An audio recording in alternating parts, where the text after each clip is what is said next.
ready yet? No, man, I'm only on the first inspection. My goodness.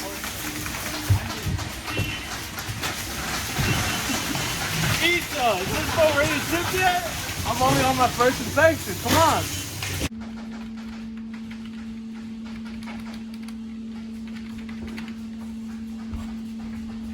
Why are we not getting any boats off the line today?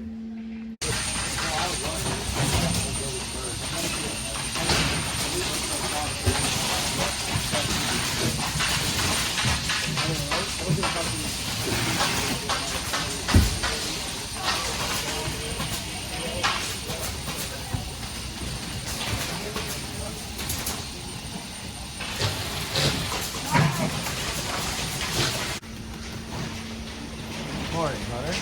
Morning, Bryce. What do you got that's going next? Oh, I don't know. Well, there's got to be some way we can figure it out. Let me go find Josh back. I don't know what's coming off the line. Okay. I got an idea.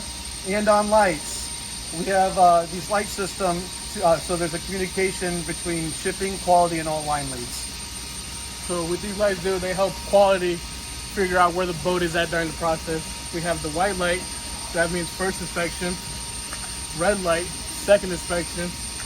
Green means the boat is done and complete. And then we have blue, where it goes into repair.